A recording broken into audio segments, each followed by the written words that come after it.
Hi guys, welcome back to Cycle Fab. I'm Larry. I want to talk to you about my V-Strom.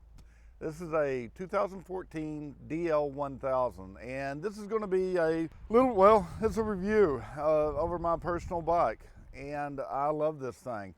This is the second one that I've owned.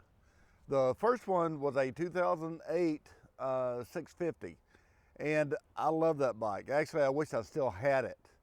As far as the 650 being better than the 1000, I won't say it's better. I'd say they're both comparable to each other. The 650 is lighter, and if you don't plan on doing a lot of top end high speed, then go with the 650.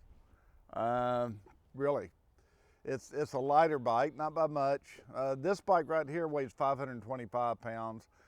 I think the 650 is like 30 pounds less, 35 pounds lighter, but yeah, it's not that much. Anyway, after you get the things loaded down with luggage and fuel and oil and everything else, now that 525 pounds, I don't know if that's dry weight or wet weight from the factory.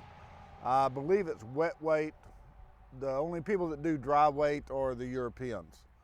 But anyway, regardless of that, I just want to talk a little bit about this bike and the things that I have discovered with the 650 version and this version. By the way, this is my cat, Dash.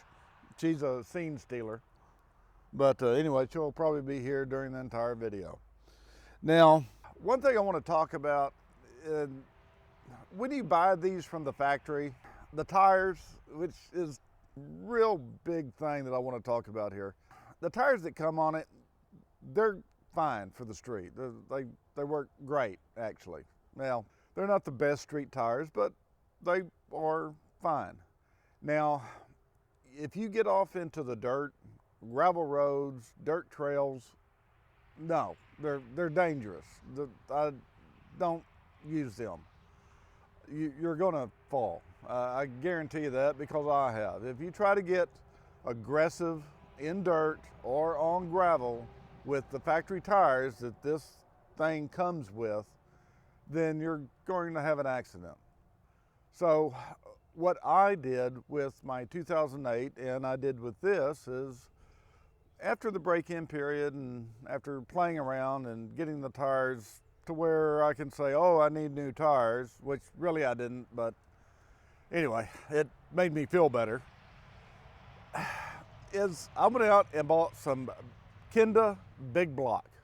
Now, I want to show you a close-up of these things here in a little while, but for right now, if you like this video, give me a thumbs up and subscribe to my channel, and also click that notification button, because I do this like once a week. And you'll be notified, when I'm doing the video, so I can come into your living room on your computer or onto your cell phone and say hey, and have something to say. Hopefully it's useful to you guys. Just wait a minute. Anyway, there's a few things I want to talk about.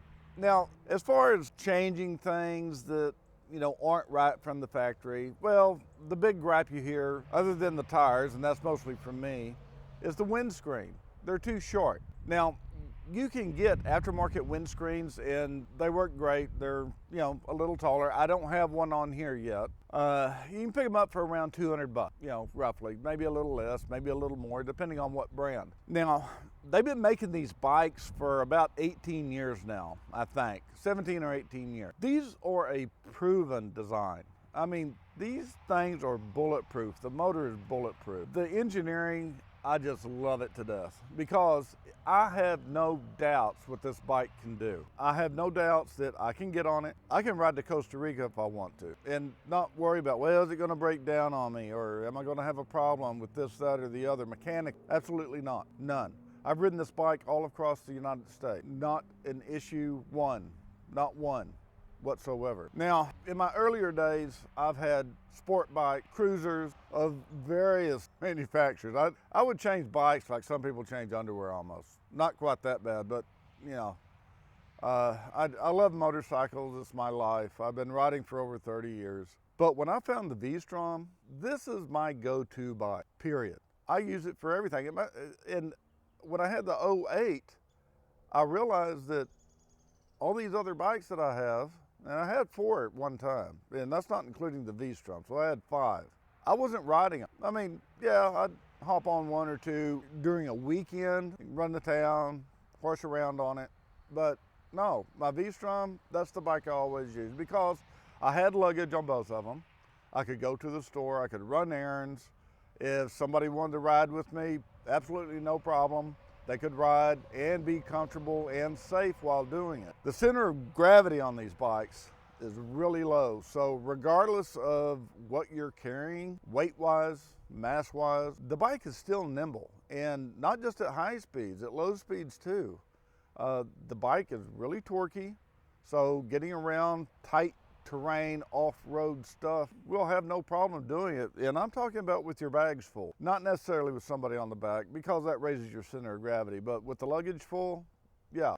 You notice I don't have a rear bag on here that sits up top, a helmet box. Well, I don't really like the looks of them, and I've never needed that much extra room. Also, if I was to put a lot of stuff up there, it would change the center of gravity and make it higher. So I like to keep everything down low. Now, yeah, I can ramble on about this bike and get off track and come back to it, but if you just stay with me, you will learn quite a few things about it, hopefully. 2 things that I do suggest that you get if you get one of these bikes. Well, 3 things. Tires, if you're going to be going off-road a lot. Definitely a windscreen, and definitely case savers.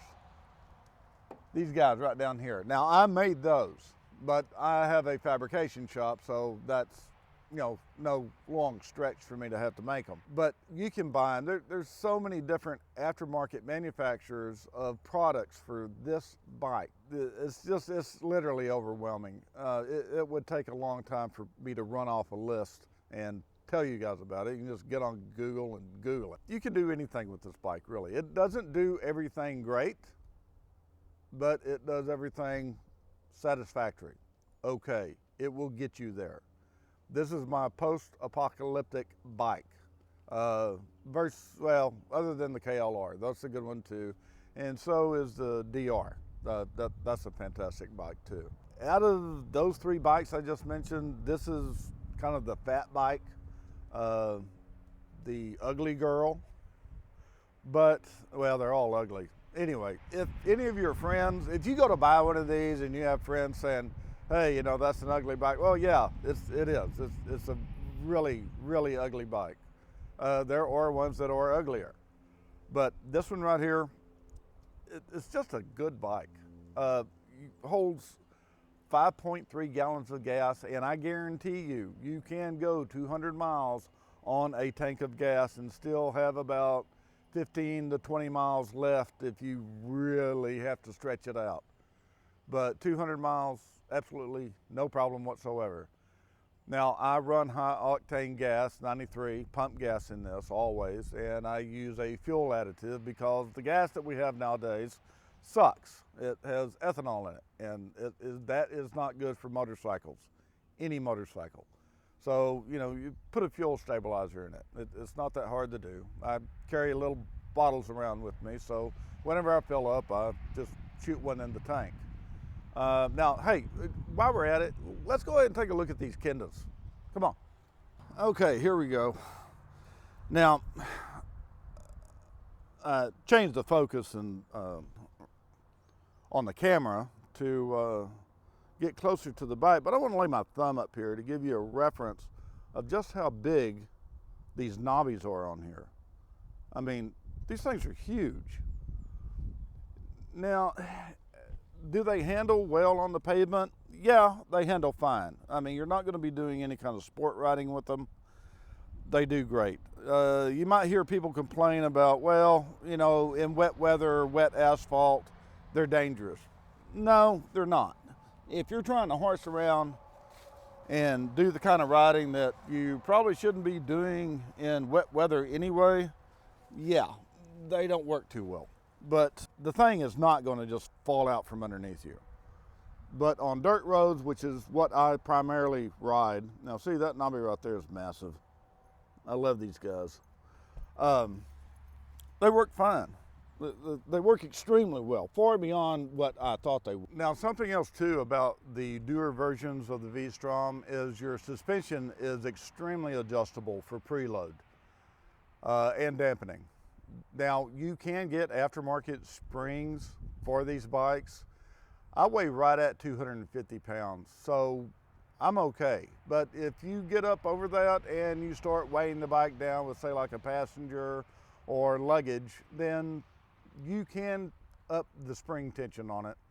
I think, well, I know Progressive makes springs for them, and I'm sure there's some other companies too.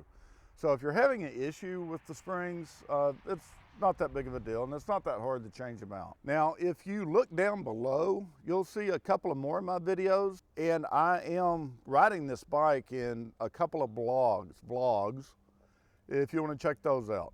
And you'll see what kind of roads that I ride on typically. So anyway, you guys have a good one, and I'll catch you in a few days. Bye.